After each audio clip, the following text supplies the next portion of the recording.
Hoje a nossa aula vai ser uma continuação da aula de domingo passado, que é sobre a ressurreição de Jesus. Nós vimos que a paixão de Jesus aparentemente foi um fracasso para Jesus. Ele não é Deus, ele não é todo-poderoso, ele não sabe tudo, e no entanto Jesus morreu. Quem matou Jesus foram os homens. Então parece que Jesus perdeu a sua fortaleza, perdeu a sua onipotência, mas não. Jesus quis mostrar que ele nos ama, mas ele deu prova de que ele é Deus. Quantos dias Jesus ficou sepultado? Quem sabe? 3 dias.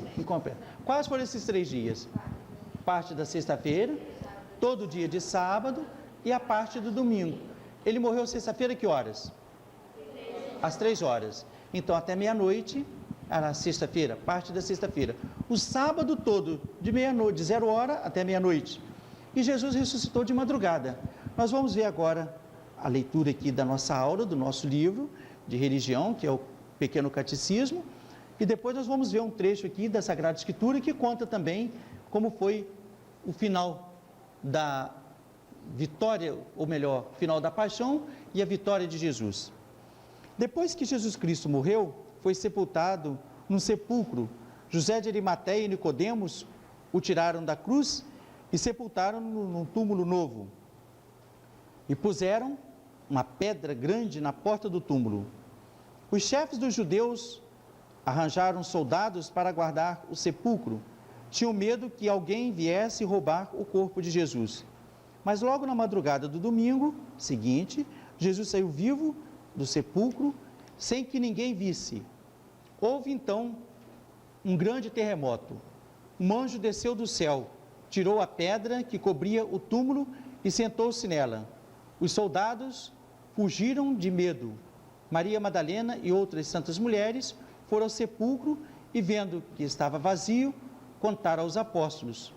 Todos ficaram contentes quando souberam que Jesus tinha ressuscitado. Jesus passou por aqueles tormentos, Jesus passou por aquelas aflições, por aquela humilhação, ser morto, pregado na cruz pelos inimigos. Depois Jesus morreu, a morte é um castigo do pecado. Jesus tinha pecado? Não tinha.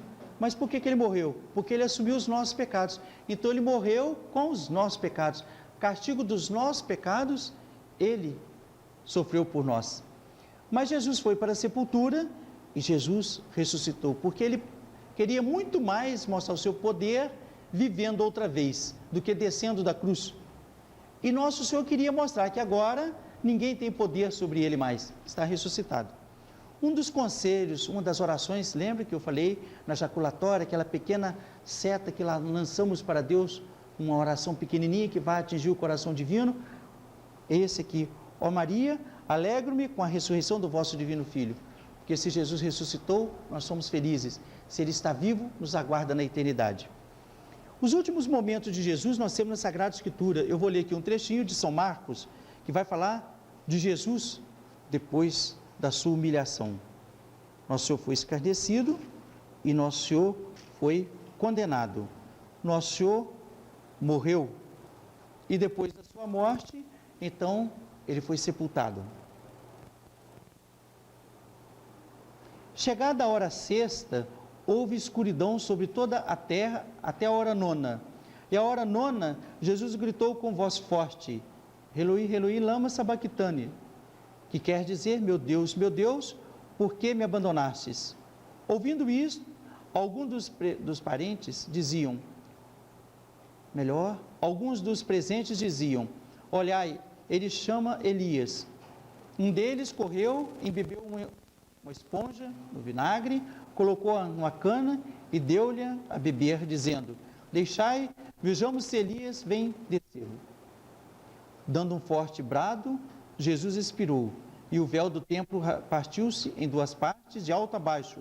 O centurião que estava em frente dele, vendo o que passava, exclamou: verdadeiramente este homem era o Filho de Deus.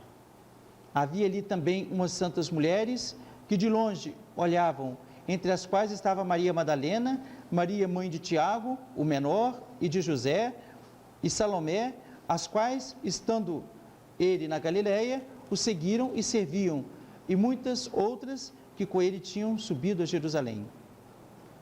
Chegada a tarde, porque era a preparação da Páscoa, a véspera de sábado, veio José de Arimateia, membro ilustre do Sinédrio, o qual também esperava o reino de Deus, e decidido, entrou na casa de Pilatos e pediu-lhe o corpo de Jesus. Pilatos admirou-se de que ele houvesse morrido, e mandou chamar o centurião, perguntou-lhe se em verdade ele já morrera. Informado pelo centurião, deu o cadáver a José, e este comprou um lençol, desceu o corpo da cruz, envolveu-o no lençol, depositou num monumento que estava cavado na rocha, rolou a pedra sobre a porta do monumento. Maria Madalena e Maria, mãe de José, olhavam onde o punham.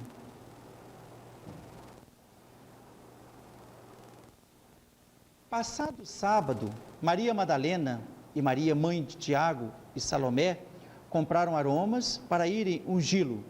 De manhã muito cedo, no primeiro dia depois do sábado, ao nascer do sol, elas vieram ao monumento. Diziam entre si: quem nos removerá a pedra da porta do sepulcro? E olhando, viram que a pedra estava removida. Era muito grande. Entretanto, olhando no monumento, viram um jovem sentado à direita, vestido de uma túnica branca, e ficaram cheias de espanto. Ele lhes disse: não vos assusteis, buscais a Jesus Nazareno, o crucificado. Ressuscitou, não está aqui. Olhai o lugar onde o puseram. Mas ide, dizei aos seus discípulos, a Pedro, que ele vos precederá na Galileia. Ali o vereis, como ele vos disse. Saindo, elas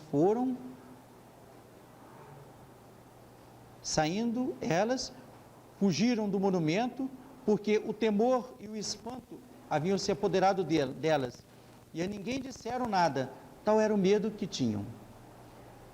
Então, com a leitura aqui desse último momento de Jesus, nós vimos a morte de Jesus, a sepultura de Jesus e a ressurreição de Jesus. Hoje, domingo de Páscoa, dia da felicidade. Foi uma semana de tristeza, uma verdadeira tristeza, porque a paixão e morte nos envolve. Nós fomos culpados da morte de Jesus com o nosso pecado. Mas hoje nós somos felizes. Ontem nós comemoramos a sepultura e à noite a ressurreição de Jesus. Agora nós estamos alegres. Jesus vive e vive para sempre. Não é? Agora Jesus não morre mais. Agora Jesus está triunfador dos seus inimigos, do pecado e da morte. Agora Jesus vai estar para sempre conosco e vivo. Onde está Jesus agora? Quem sabe?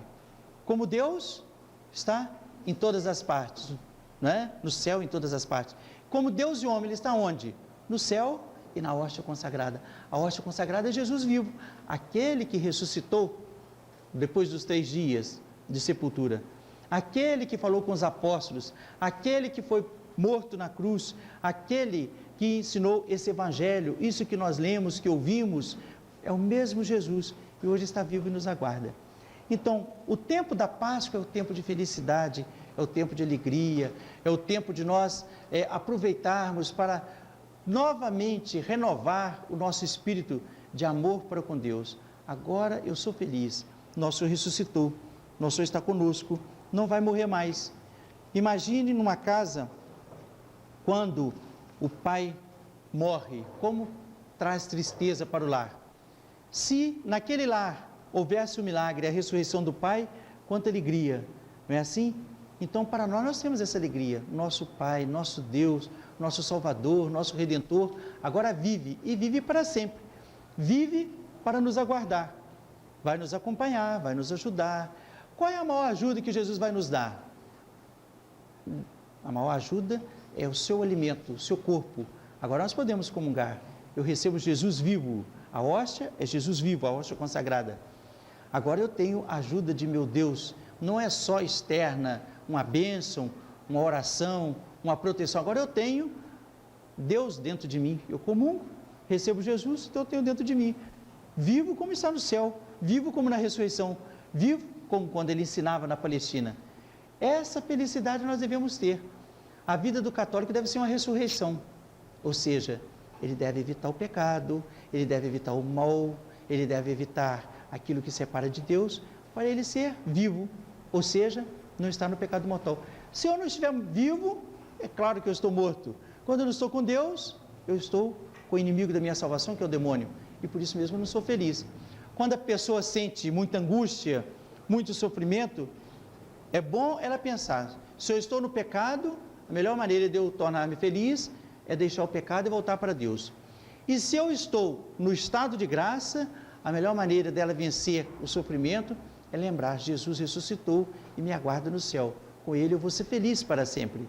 Então, esta vida de união com o nosso Senhor deve levar-nos, portanto, a uma vida de santidade.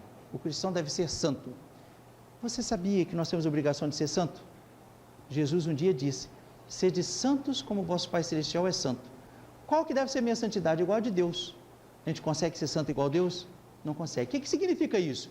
Que eu devo me esforçar todos os dias para fazer tão bem as coisas, que todos os dias eu fico mais santo, mais amigo de Deus, mais junto de Deus. E aí vem a parte negativa. Cada dia que eu me esforço para ser mais santo, eu deixo as coisas erradas. Eu deixo o vício, eu deixo o ódio, eu deixo a inimizade, eu deixo a preguiça, eu deixo o apego às coisas terrenas, eu deixo a imoralidade, eu guardo meus olhos para um dia ver Jesus ressuscitado no céu, maior felicidade. Aqui fala que quando Jesus foi morto, foi sepultado, José de Arimateia e Nicodemos pegaram um lençol branco, de linho, grande, enrolaram Jesus, limparam aquele sangue que estava coagulado, aqueles escarros que cuspiram no rosto de Jesus, tiraram aquela coroa de espinhos, né, devia estar ali sangrando, a terra daquela poeira, limparam rapidamente. Por isso que depois as mulheres foram ao sepulcro, porque não foi uma limpeza perfeita. E elas, por amor a Jesus, queriam fazer uma limpeza bem feita. Então elas foram no domingo, porque no sábado não podiam fazer. Quando chegaram lá, Jesus não estava mais. O que tinha acontecido? Tinha ressuscitado, tinha vivido outra vez. Então eles enrolaram o Nosso Senhor naquele sudário, naquele lençol grande, e depois pegaram outro, enrolaram também a cabeça de Jesus, colocaram, eles faziam espécie uma padiola, não é?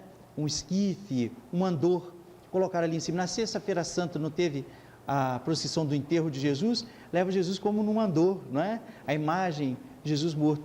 Depois coloca lá no sepulcro. Então eles levaram e deixaram lá, arrumaram uma pedra, fecharam, lacrou o selo do imperador para ninguém mexer. Quando eles chegaram, encontraram ali o lençol, encontraram o sudário do rosto de Jesus, e nele estava gravado o quê? Quem sabe? O corpo de Jesus, o rosto, o corpo inteirinho. Onde está esse lençol? Quem sabe? Está numa cidade da Itália, chamada, quem sabe? Turim. Turim, eu tive a graça de ver. Está numa caixa grande, de cristal, dessa altura assim, lacrada, e de em tantos anos, abre aquele lençol que Jesus foi enrolado para ser sepultado. E todo mundo vê no lençol a imagem de Jesus morto, nessa posição, aparecendo ali todos os sinais das chagas, dos sofrimentos de Jesus, e ficou, portanto, a prova mais clara da divindade de Jesus e da ressurreição de Jesus. Com o clarão da sua divindade, ele deixou impresso naquele lençol a imagem, o retrato do seu corpo. Nós temos, portanto, o retrato fiel, verdadeiro de Jesus. Como também nós temos o retrato da face de Jesus. A Verônica enxugou o rosto de Jesus. E este retrato da face de Jesus está em Roma. O sudário está em Turim e o retrato da face de Jesus está em Roma. Nós vamos, portanto, terminar nossa aula. Eu quero desejar a todos santa e feliz Páscoa, semana de muita felicidade, lembrar da vida para Deus, a vida com Deus e a vida por Deus. Portanto, é uma semana de nós ainda mais reanimar o nosso dia a dia, fazendo bem e fugindo do mal. Na próxima semana, se Deus quiser, nós vamos voltar a falar ainda dos passos de Jesus antes da sua ascensão.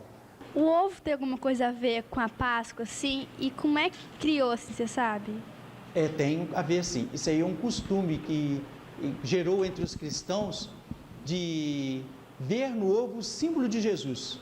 O ovo fechado, com casca, antes de você fritá-lo ou de colocá-lo para chocar. Certamente vocês nunca viram chocar, né? A galinha, ela bota, depois a dona pega aqueles ovos, coloca debaixo, a galinha choca durante, se não me engano, 29 dias.